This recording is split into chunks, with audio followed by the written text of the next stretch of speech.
Next up, we're going to have a presentation from SMPTE Technology Task Force and its committee report out. The original article found on page 12. This report provides some updates from SMPTE standards community, introduces new TC recently formed, and highlights some interesting projects around the interoperable master format IMF.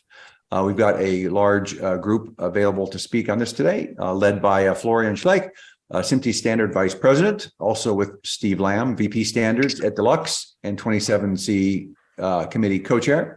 CJ Flynn, Cinema Test Tools, Co-Chair of the 27C Committee. Raymond Young, Head of Tech Standards at Amazon, and Mitch Jacobs, Executive Director at Disney. Gentlemen, looking forward to your presentation. Well, thank you so much for the introduction and welcome back from the quick break, everyone. For those not too closely familiar with the standards community, so this is the part of SMPTE that creates, maintains, and publishes standards and all the related documents.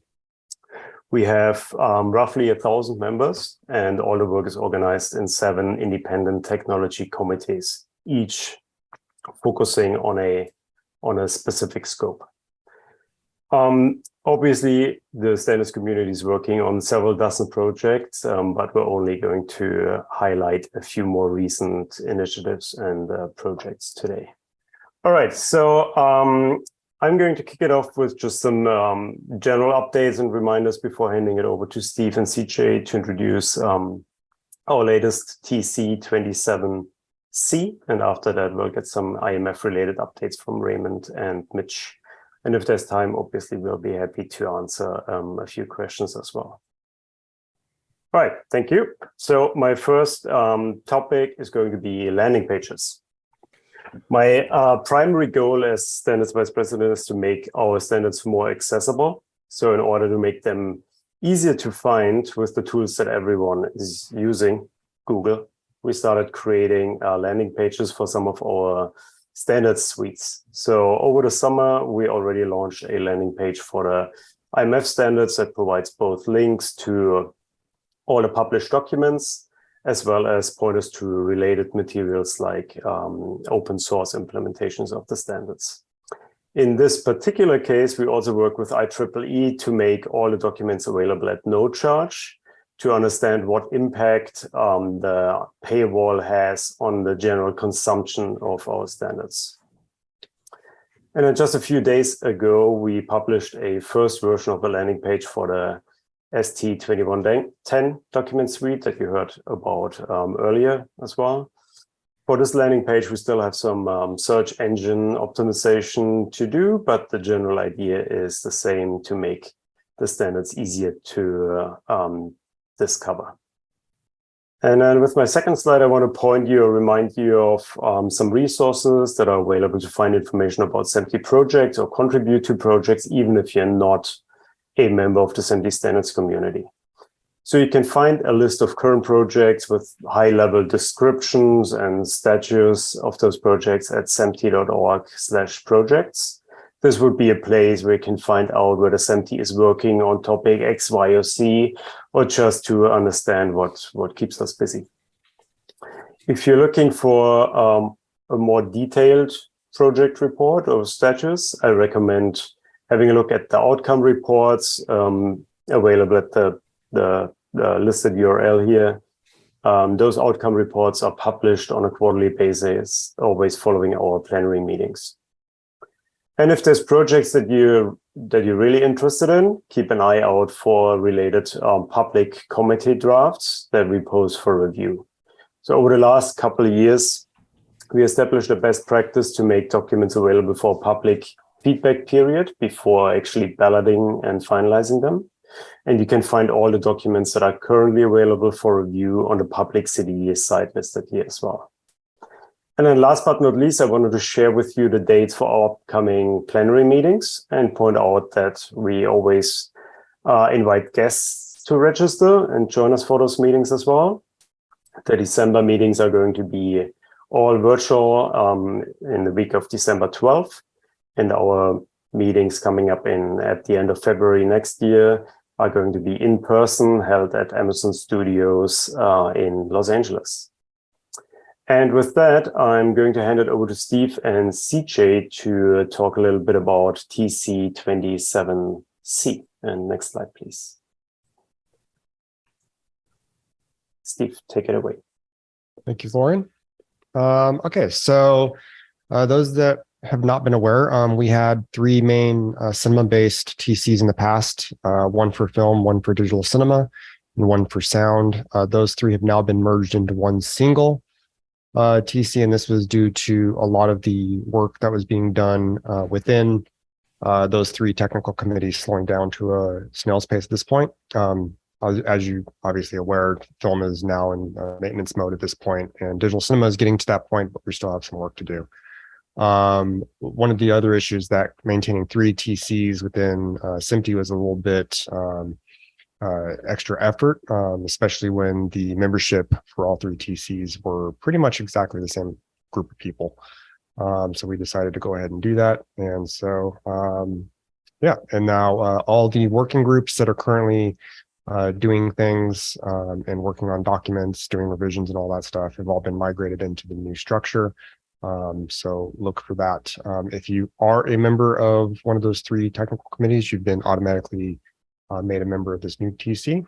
And if you want to join, please do. Okay, so one of the main projects within 27C has been rolled over from 21DC, and this is the doc maintenance working group. This project was basically came about because we need to get documents updated as they roll around. But this one project that we're talking about specifically was basically helped funded by DCI. And this is to basically update all references to current documents, and then basically make sure that all issues within GitHub are resolved. If you don't know, GitHub is used quite extensively within some of the TCs, and you know, pretty much everybody has access to all the GitHub repositories, and you can place issues on those particular repos if you want to, if you have comments or concerns about any specific document within the TC. The other thing is that we also want to make sure that all the documents are current to ISO standards, so that when they eventually do get pushed over to ISO at some point, we don't have to reformat over and over again. And that's it. Is CJ on? Yes, I am. I'll be reviewing our current project, the B-Chain Characteristics and Expectations Working Group that is now part of the Sound Group in the 27C and its three working group teams, giving an overdraft, an overlook of what's been going on. The Tech Docs group is in the report writing mode, integrating the knowledge gain from gathering hundreds of documents and having several seminars from audio equipment test system experts. It seems the time is right to make a headway into our mission, which is what many experts had earlier said is impossible, and that is to objectively measure what we can subjectively hear. So there are several clip listening group teams around the world listening to several modern movie clips that we licensed from the studios. And they're known to stress cinema systems. They play well at level 7, for example, in review and premium auditoriums, but often have difficulty transmitting the nuance of the director's intent in other rooms, even at lower volumes, which is the current go-to for solving issues. That group's purpose is to subjectively characterize problem areas, distortions, for example, and to characterize expectations that are missing, like punch or other visceral aspects of modern mixes. There's also an in situ testing group that has also recently been testing different theories in cinemas as well. Their purpose is to develop the tests based on recent inroads in testing solutions, like the new AES 75 M-Noise, for example, and they're keying on gaining an objective understanding of what is going on during those subjective problem areas that we found in the other group. The overall goal is a recommended practice describing an affordable test setup so exhibition technical teams can locate and correct issues with their systems, so that the sound reaching our mutual clients represents the work of the production and post-production teams that go into the SMPTE standard DCP. Our members are architects and acousticians, installers, manufacturers, and studio techs from all over the world. And we invite anyone who can assist in attempting to do the impossible to be a part of these teams. And that's it. Thank you. Awesome. Thank you, CJ, and thank you, Steve. Let's go straight into the IMF updates, and let's hear from Raymond. And next slide, please. Yeah, thank you. Hello. Yes, we're here to provide an overview of the activities in TC 35 PM. And we start with a snapshot of the published documents, which are available on the IMF landing page, as indicated earlier by Florian. And out of this set, I like to highlight the popular application with the JPEG 2000 or J2K video codec, and also want to point out that there are additional video codecs that are supported in IMF applications. Next slide, please.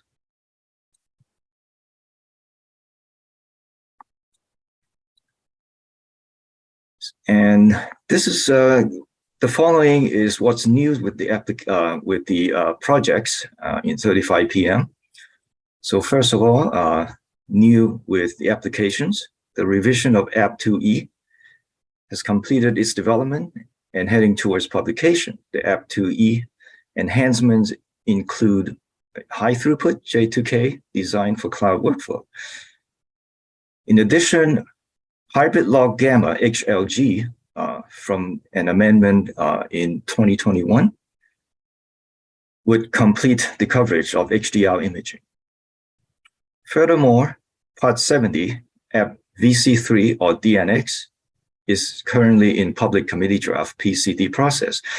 This is a new application to support Avid DNX workflow. Finally, there's Part 71, which is IMF application VC6, uses a new codec featuring efficient and flexible coding for video or data. And these works are progressing quickly.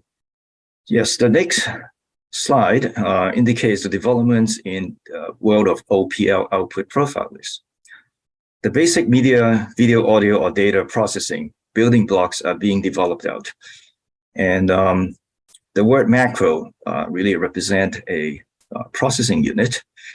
The examples are output macro to instruct encoding and repackaging for consumer playback, for example. There's an essence type transform macro, which can be used to render time text. And composite macro to actually present caption and subtitle on picture. And the macro also to render object-based audio into channel-based audio also fall into this category. This set is highly correlated to the plugin features described in the next couple of slides. So the new activities with plugins, first of all, plugins define track files that are universal to all applications. So first of all, getting close to the finish line is the isochronous stream of XML documents, ISXD for short. It's a data track to hold data as an XML document in each edit unit, such as a frame of image. This plugin was first used for Dolby Vision dynamic color volume transform metadata. And currently very, very actively being worked on are the immersive, related to immersive audio.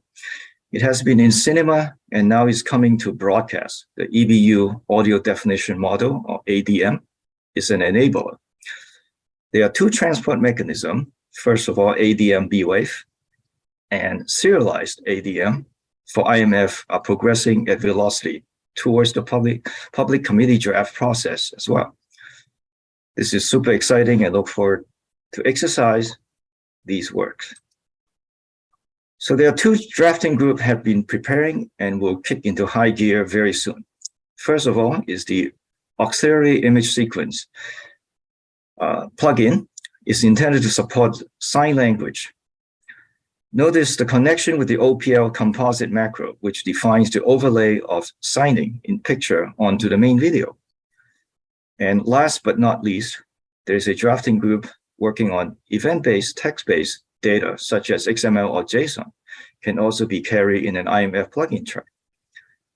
The mechanism is analogous to subtitle and caption. For example, video viewport, pan and scan, therefore. Parameters and standardized QC reports are early use cases, and we are keeping a close eye on an EBU effort to standardize QC report data, which can be carried in such a plugin track file. And that's all we have, and we'll turn it back to you, Florian. Thank you.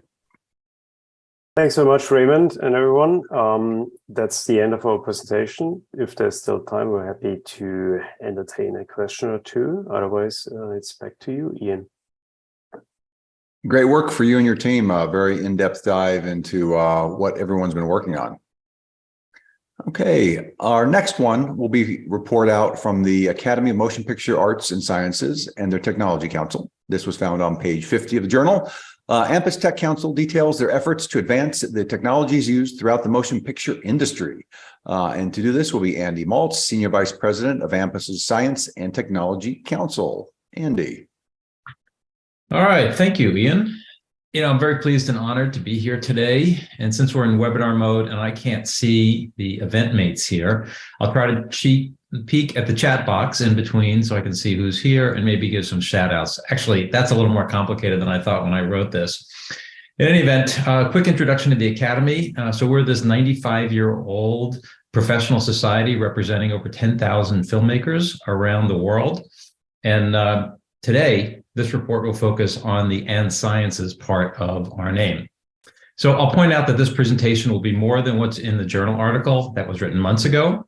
And full disclosure, I am a member of the SMPTE Journal Board of Editors, and I'll put on my Academy Science and Technology hat on in a moment. But first, a commercial for the journal. A lot of effort goes into this progress report article. So if you want to know at a glance what's going on in the industry from an engineering perspective and standards perspective, this is the issue to read. So before I get started, I'd like to introduce one of my staff colleagues, George Joblove. He's online here, Senior Director of Technology and Standards, and he's going to be putting some links in the chat box. So let's get going here. All right. So I'm going to start backwards from the authors page. So the council is an Academy Governing Board sanctioned committee at the Academy, and these were the Academy member leaders of the Science and Technology Council at the time the report was written. George and I are full-time Academy staff, and we have the honor and pleasure of working with Craig, Annie, Jeff, Leslie, Theo, and the other 20 members of the council for the year the report covered. Now, the council is a living, breathing entity, just like its members, and its membership, like all Academy committees, is refreshed each year during the summer. For inclusion purposes, the Academy has a 6-year term limit for all committees, so that plus day job demands provides us with an opportunity to refresh the leadership and makeup of the council. So a big thanks to the outgoing council members, Craig, Annie, and Jeff, for all their time and energy that helped advance the state of the art and technological arts of motion pictures. And a heartfelt welcome to our incoming council co-chairs, Lois Burwell and Paul DeBevick, and Technology and Research Initiative Subcommittee Chair Dave Schnelly. Interesting point here, Lois is a past governor of the Academy's makeup artist and hairstylist branch. While she's not a technologist, technology absolutely does impact her branch. Digital faces need makeup and hair too, And the council works extra hard to ensure all filmmakers have a voice in the science and technology conversation. Now we'll move on to the report itself. It covered a dozen or so initiatives, and we don't have enough time to talk about all of them today, but if you haven't already read the article and you find anything you hear today interesting, you can learn more about it in the journal's progress issue. And if you've already read the issue, a lot has happened since publication, and I'll share some new information and some unpublished details that I hope you'll find interesting. So today I'll talk about 2 of the council's major industry-wide initiatives, one that turned into its own thing, and the Academy's museum that just had its first birthday. So let's dive in. I'm going to guess that by now, everyone here has at least heard of the Academy Color Encoding System, also known as ACES. And if you haven't, well, get with the program. And here's a quick bit of history about ACES. The council began this initiative in 2004, initially to make sense of the mess of digital film scanning encodings and digital file containers that existed at the time. For those of you that remember, scanning photochemical film back in the day, reliable digital image interchange was virtually non-existent. You send film to 3 different scanning facilities, you get 3 different results. As we dug into this one issue, all sorts of other issues became apparent: color management, digital deliverables and archiving file formats, and the absence of digital standards to replace the film standards that didn't apply to digital production, to name a few. And apparently, it's helped with a lot of these problems because just last month, SMPTE awarded its Workflow Systems Medal to the project. We're grateful for this recognition of the amazing work and staying power of the hundreds of contributors to the project over the years, and the thousands of filmmakers and workflow engineers for all forms of digital media that accepted ACES as the standard for digital production. I just mentioned standards. That work has specific meaning in this context and in our SMPTE world. It means key pieces of ACES have been through the accredited, deliberate, due process standardization mechanism that SMPTE has enabled and supported for our industry for 100+ years. The ACES standard suite covers color and film densitometric encodings, file formats, and packaging. And the past year saw 5-year systematic reviews and updates of some of these standards. I mentioned the ACES community a couple of slides ago. The link on this slide is to ACES Central, the online community for all things ACES. Help with using ACES in production, sharing experiences, and developing the next major release of ACES, ACES 2.0. If you're not already a member of ACES Central and you want to know more about ACES, please follow the link and sign up. It's free, no advertising, and we don't sell your email address to anyone. And all of the active ACES development work is visible at ACES Central as well. There are currently 4 active working groups, and you can ask me about any of these during the Q&A. In particular, I might point you to the Output Transform working group. There's some really interesting work going on there to go from the super high dynamic range, wide gamut encoding 2065-1 to whatever display you're targeting for your production. Now, most of the past development work is up here as well, so you can get some project history here as well. I also want to take this opportunity to shout out to our 30+ ACES product partners, these companies that make the tools and film and television makers use are committed to implementing ACES in a consistent and high quality manner. And the ACES logo is a signal to their end users that their ACES-based workflows will work as expected. Moving on, here's another link for you to click on, but again, please wait to explore until after the session is over. We introduced this new council-led Academy initiative at last year's SMPTE Plus Progress event, and in this year's Progress issue as well. The Academy Digital Preservation Forum, or ADPF, is, and I quote, an industry standard-focused online community for ongoing efforts to address the challenges of digital motion picture preservation and to raise awareness of its importance from industry as well as cultural perspectives. Now, what that really means is that the challenge of digitally preserving motion pictures for the long term are not yet fully solved in a sustainable way. You may have heard of the digital dilemma reports that the Academy published in 2007 and 2012 covering this topic. And while a lot of great work has been done to meet these challenges, there's still more work to do. The Academy Digital Preservation Forum is a free online community designed for preservation-minded professionals, archivists, technologists, filmmakers too, as an information resource and online meeting place to not only talk about the issues and share information, but to get some real work done too. Since last year's launch, we've added a number of video interviews from industry experts like Shoah Foundation CTO Sam Gussman, preservationist Sean Belston, and we've also launched a filmmaker framing series kicked off by director Deborah Granick and our cinematographer Michael McDonough to provide important perspectives from the filmmakers whose art we all work so hard to preserve. The site also has a moderated discussion forum, much like ACES Central, only the topics covered here cover things like DNA storage, sound preservation issues, and preservation workflows, and more. Like ACES Central, the site is free, there's no advertising, and we expect some real problem-solving work will get launched from these discussions for more sustainable, long-term digital preservation of motion pictures. I invite you all to come by, take a look, and if you're so inspired, join the conversation. And now on to yet another community building and collaborative initiative, the Academy Software Foundation, which you heard about earlier during the ASC update from Jay Holden. The ASWF was born out of an 18-month council investigation into the health of open source software ecosystem in the motion picture industry. Now, open source software is used widely in motion picture and television production, and it exists largely out of the community-minded, enlightened self-interest of software engineers and their engineering leadership. You may have heard of OpenEXR, OpenColor.io, and other open source software libraries. They're all used all over the place. Even ASUS makes use of some of them. This investigation found that there were some serious issues threatening the long-term viability of the open source software ecosystem in our industry.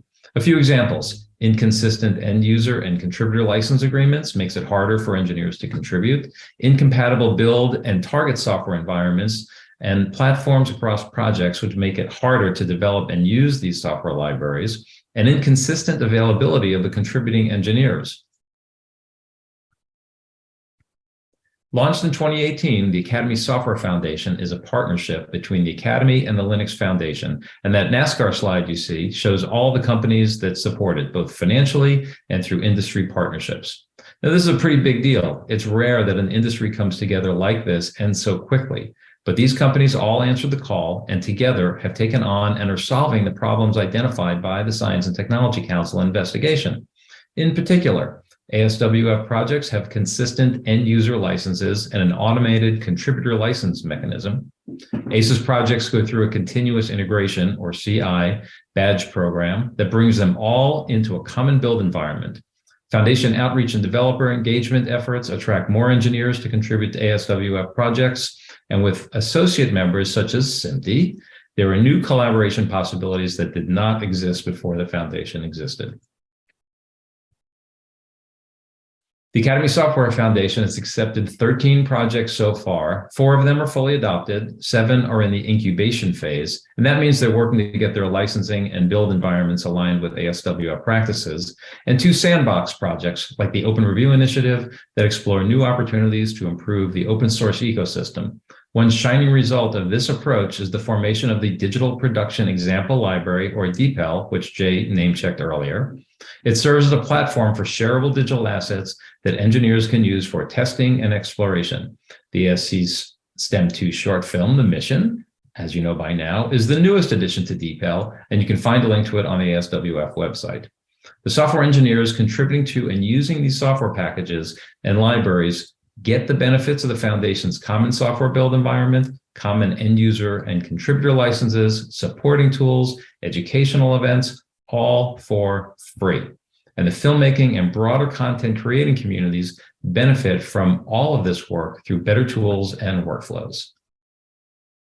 And here's how we know the Software Foundation is making a difference. This chart shows the growth in developer Slack channel participation over the last 3 years. That means more engineers are communicating with each other more frequently. So these are the bonus slides that you didn't get in the report. This chart shows the growth in project code contributions over the last 2 years. More than half of the contributions were from companies new to ASWF projects, and they're not even ASWF members. This comes from the increased visibility of being an ASWF accepted project. More conversation and more contributing engineers from more companies adds up to more productive software development. This chart is another view of code contributions, and it shows a pretty significant growth in the number of commits, also known as accepted software contributions, across all ASWF projects.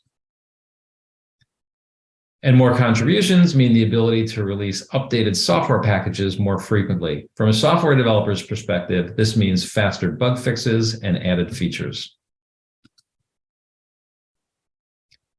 And finally, for dessert, the Academy Museum, 300,000 square feet of movie magic, history, artifacts, provocative themes. It's open and just celebrated its first birthday. Come and visit when you're in Los Angeles. Now, I'm not going to talk about the wonderful exhibits and what's being screened in the museum's 1,000-seat David Geffen Theater, a photo right here, because this is, after all, the Society of Motion Picture and Television Engineers, and I know what you're really interested in seeing. And that's what's in the booth. So for projection, we have Dolby Vision digital cinema projectors, 2 for HDR and 3D presentation. We have 3 Norelco AA 35 AAs for 35 and 70 millimeter projection. There are 15 new lenses for 35 millimeter aspect ratios, 133, 166, 185, 239, and 70 millimeter. And the engineering team found new lenses for almost all formats, and Dwight Lindsay rebuilt the others. Sound, the B-Chain, let's see, screen speakers, we have 5 of those, each using 8 JBL VTX A12 line arrays for a total of 40 A12 line array cabinets. The screen subwoofers, 12 of them, JBL CSA 6128 custom 2x18-inch subwoofers, amplifiers, 32 Crown ITI 2000s, and 20 Crown, I could go on. I'm going to make this available because I'm down to 2 minutes and I'd like to have some time for questions. So now let's chat, if there are any questions. That was a great presentation. And that museum, I saw the preview fly through a year ago before it was opened, and it looked absolutely amazing. My hope is when I'm in LA next time to be able to make a trip over there. Yes, we'd love to have you. Yeah. Great presentation. Late in the afternoon, I think people are either eating their lunch or wishing they were eating their lunch. For those that have been hanging on since early this morning. All right. Thanks for having me, Ian, and everybody out there. Okay, next up, we have from page 124 of the journal, the Streaming Video Alliance Progress Report. The SVA chronicles their efforts to solve critical streaming media challenges through education, fostering collaboration, and defining solution. Jason Thibault is Executive Director of Streaming Video Technology Alliance and has the next presentation. Fantastic. Thanks, Ian. All right, so obviously, first things first is we had a name change. So we are no longer the Streaming Video Alliance. We are the Streaming Video Technology Alliance. Our name change was really to help the industry understand that we don't really deal with the business process of streaming video. We're focused entirely on solving the technical challenges of streaming high quality video at scale. So that's really what we're focused on. We thought adding the T in our name for technology would really be beneficial for everybody. And of course, if you're familiar with what the SVA was, the SVTA is the same thing. We're a global technology alliance. We're focused on these problems. We've got 10 working groups spread across the workflow. And obviously these working groups are all member driven, right? So there's no board direction on what they should work on. They decide as participants in the working group to come up with the projects. And of course, we are a largely publication-driven organization. So in the last 12 months, as you'll find out in that SMPTE article, we've published a number of documents that range from API specifications, and I'll talk about the importance of that in a second, to market assessments on really sort of what is extended reality and how does that impact streaming video. And then, of course, there's quite a few others, including a tech brief on Quick. So we have a number of different publication types that we go through. We have what we call specifications, things that are actually related to a technical solution. We have tech briefs or white papers that deal with a really deep dive into an industry topic like Quick and how that applies to streaming video. And then we have other publications like best practices and guidelines, which really help the industry implement some sort of tangible changes or optimizations to their workflow to make a meaningful difference in viewer QoE or video quality or some other aspect or KPI that they're really interested in highlighting. And again, I'll talk about these open caching configuration interface in a little bit when I speak about our labs initiative. But again, those are really important documents, and Glenn Goldstein at Lumen has really been driving those forward with his team within the open caching group. So it's great to see these come out. And there's already been a new revision since the SMPTE publication. So one of the things that we do, of course, a lot is we plan more publications for 2023. Oops, it says 2022, but of course, we're planning for 2023. We actually have some more documents that are coming out by the end of the year, but these mostly will push into 2023. You can see again that they're spanning quite a number of our working groups. So we've got player security. So again, our privacy and protection group. Of course, our open caching group continues to push documents out. We actually have a new project coming out that really is just imminently to be launched in our players and playback group, which is around multi-CDN. So again, how do you best do multi-CDN switching from a player perspective? And so we've got some interesting announcements to make about that before the end of the year. But again, a lot of publications will be coming out even to the end of this year, and then of course through 2023. So we're a very active organization right now in terms of pushing forward on open caching, pushing forward on some of these other projects. One of the things that we do a lot, of course, is we have POCs. And so these are an example of some of the projects and POCs that we currently have working. And the POCs represent actual lab work or a hybrid or virtual environment work where we're mimicking real world settings within a lab. We're collecting data, we're publishing that data, and then oftentimes we're producing some kind of best practice document or guideline document after that to show what the purpose of the POC was. Great, open caching worked. What can you do to make it better? Or, hey, live streaming latency, we figured out these ways to make it better. We put it in a lab. We actually came up with some different ones. So here was our lab data and what came out of that. So you see a number of those POCs that are actively going on. And then we have some really cool projects that are, again, underway. The one I talked about, multi-CDN, is just this close to being launched. We'll actually have that on the website very soon. One of the really cool projects that we're very excited that we've announced since the SMPTE article is our streaming video wiki.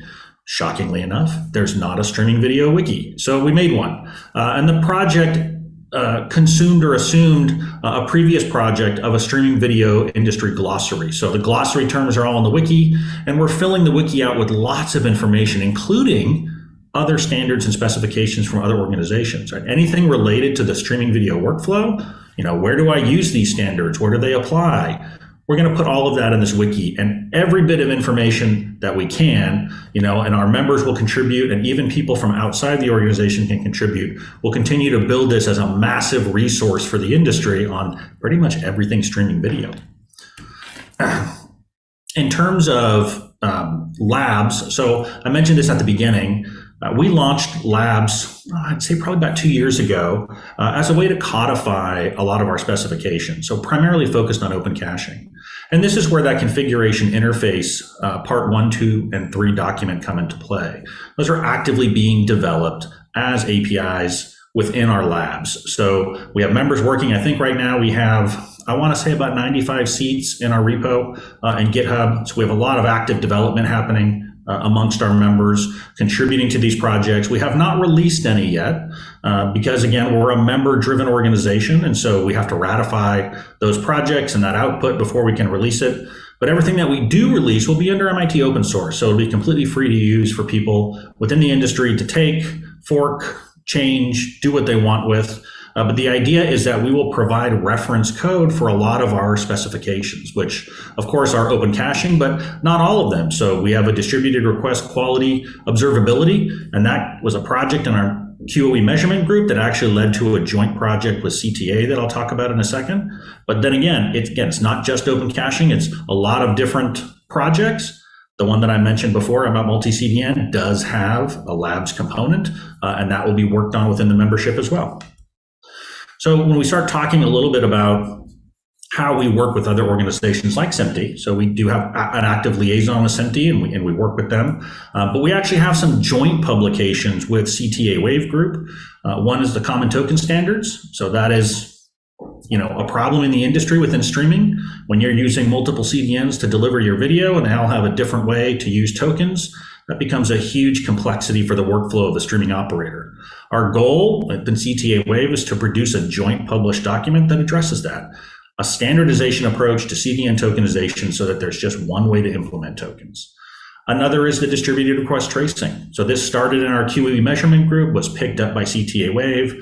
We're now working together with with them on this project, which is a really great thing. How do you trace a session through the workflow, right? Everybody represents IDs differently. Everybody represents sessions differently. This idea is to standardize that so you can have true observability up and down the workflow, right? All the way from ingest to playback and play out.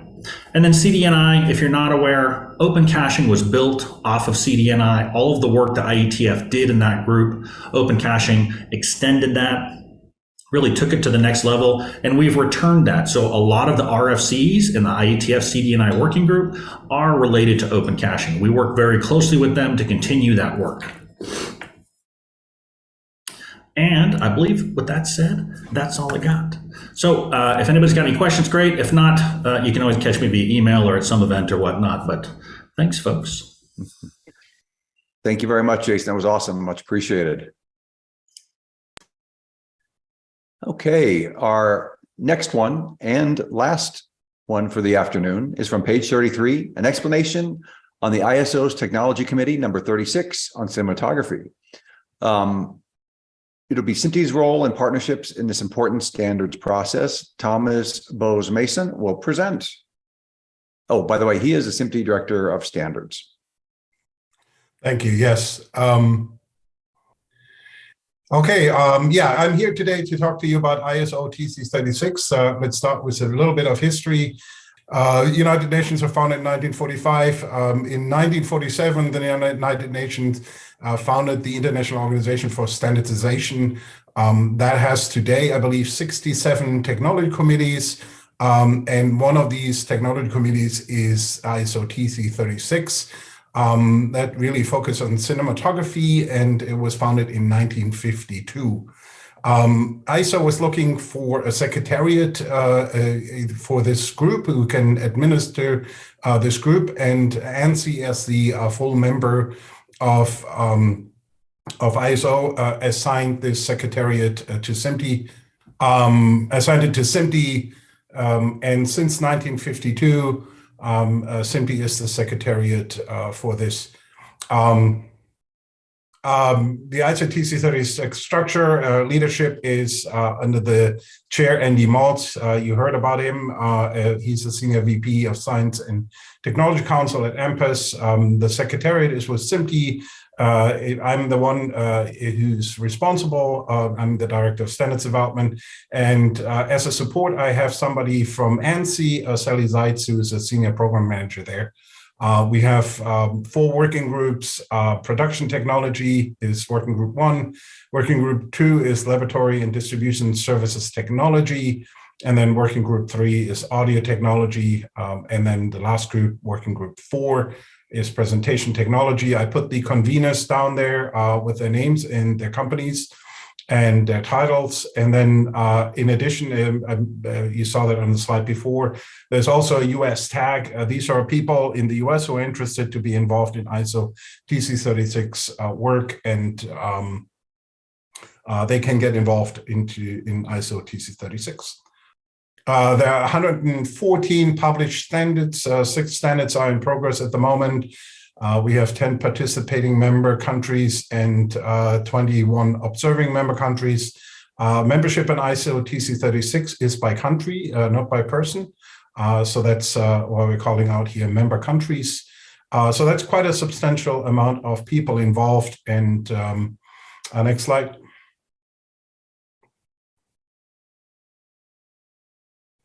How do we conduct work in ISO TC36?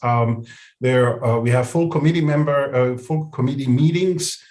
We call them plenaries, and they're held in between 2 and 3 years. The last one was the 26th ISO TC36 plenary, which was held virtually in March 2022. Before that, I believe it was at the end of 2019, we had the 25th, and that was in person in LA. Hopefully the next one coming up in 2 to 3 years will be in person again as well.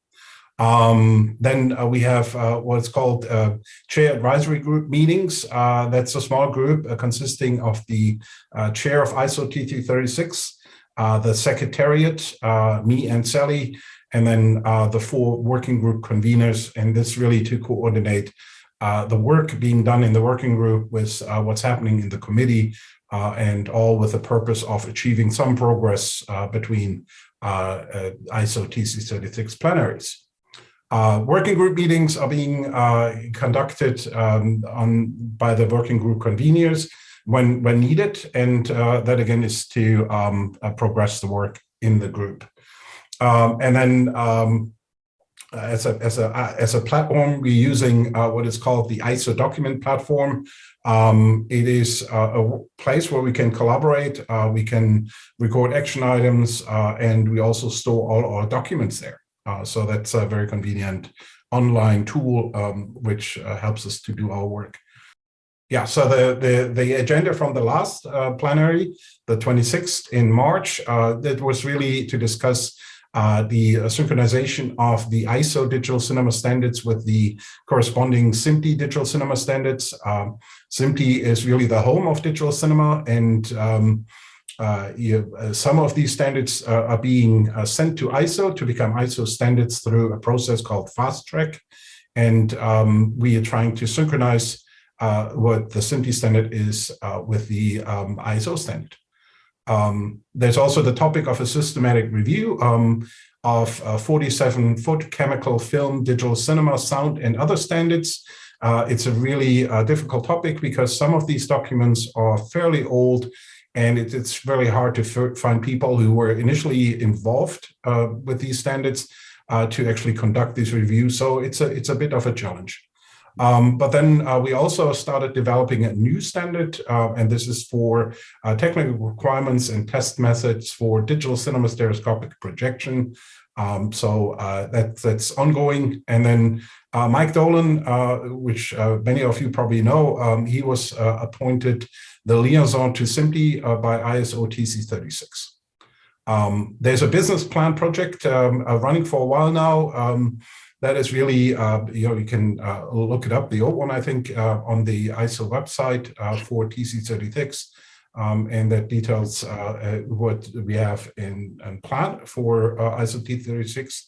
And that was put on, the revision was put on hold before the big pandemic, and now we are picking that up again.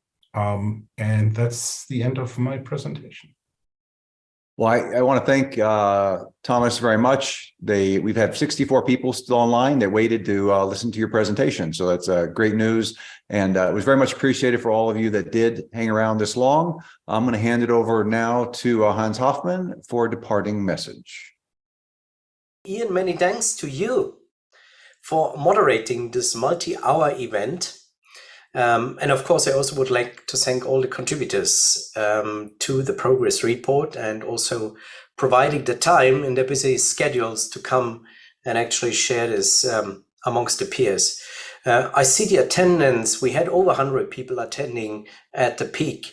This is a proof how important it is actually to share with each other the activities which we run. Many of these activities overlap slightly, so it's even more important that we keep the communication open. And of course, I'm happy to see that SMPTE here is providing the platform where we come together and actually then exchange the ongoing projects and also share the ideas for future projects. As we have heard from many of the presenters, I'm just picking on the presentation from Ken from the ETC, who told us about the activities they plan for blockchain and so forth. So pretty interesting stuff.